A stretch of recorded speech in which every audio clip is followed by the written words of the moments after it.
Une des fonctions de l'astrologie au XXIe siècle pourrait concerner la question de l'élite. Car l'astrologie est avant tout en rapport avec l'élite. C'est déjà ce qu'ont montré en 1955 les travaux de Michel Vauquelin, dont il dit qu'il n'a travaillé que sur des gens relativement exceptionnels, des champions dans tous les domaines, des gens reconnus, distingués dans leur profession. Et plus généralement, contrairement à une démagogie courante, l'astrologie n'est pas faite pour n'importe qui et pour le premier venu. Ce n'est pas n'importe qui et le premier venu qui sont capables de capter les énergies cosmiques, du moins plus exactement le langage cosmique. Ce ne sont pas des énergies, c'est un langage qui a été établi non pas par les astres, mais par les hommes, ou par, disons, des hommes d'une certaine catégorie. Là aussi, c'est un problème, c'est une élite de l'humanité, d'une humanité élitique, si on préfère, ou d'une surhumanité, enfin peu importe. Donc, on est toujours dans le domaine de ce qui est au sommet, des surperformances. Et donc, on peut demander à l'astrologue de déterminer si telle personne a un potentiel remarquable ou pas. Pourquoi ? Parce que, comme on vient de le dire, si elle est connectée avec le cosmos, c'est qu'elle a ce potentiel. C'est-à-dire qu'elle a périodiquement, selon des rythmes qui sont connus d'ailleurs,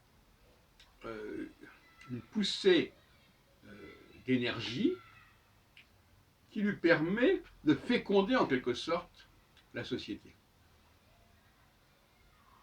Parce que ce qu'on appelle un paradigme, c'est au fond un phénomène de fécondation.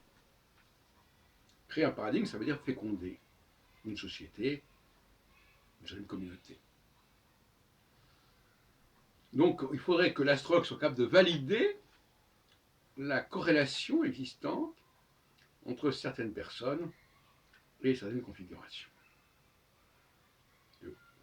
Alors un des critères que j'ai déjà présenté depuis quelque temps, récemment d'ailleurs, c'est le fameux cycle 15, 30, 45, 60, 75 ans. À ces moments-là, à l'approche de ces moments-là, parce que ce n'est pas à ce moment-là, à l'approche de ces moments-là, il y a une suractivité, il y a une surprésence de la personne, c'est-à-dire que les gens ont tendance à focaliser sur cette personne. Donc c'est un peu, ça le désigne comme un leader, comme un chef, comme un guide. Donc s'il y a cette focalisation, c'est-à-dire si socialement, parce que le génie, exactement, l'homo astrologicus, c'est quelqu'un qui focalise sur lui-même, qui aimante une population. Si par exemple on s'intéresse beaucoup à une personne, en bien comme en mal, c'est autre sujet, de manière négative ou positive, c'est qu'il a quelque chose de spécial, en tout cas périodiquement, avec des sommets, des hauts, des pointes.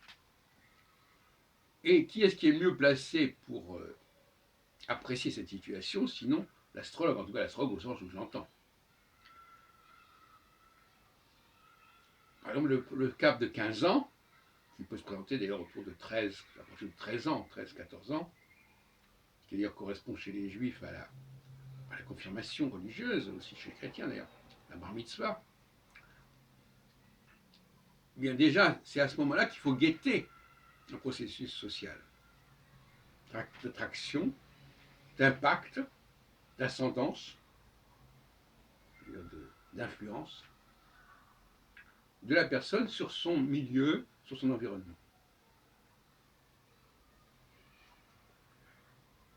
Et à partir de ce moment-là, on sait qu'on a affaire à une certaine catégorie de personnes dont on connaît déjà à l'avance le calendrier en quelque sorte, sur toute une vie.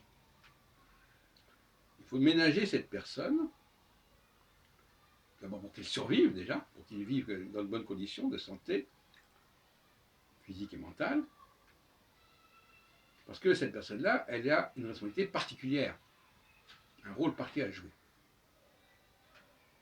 Voilà comment je vois comment s'inscrit l'astrologie de demain dans la vie de la société et en quoi l'astrologie, en ce sens-là, peut être une discipline incontournable.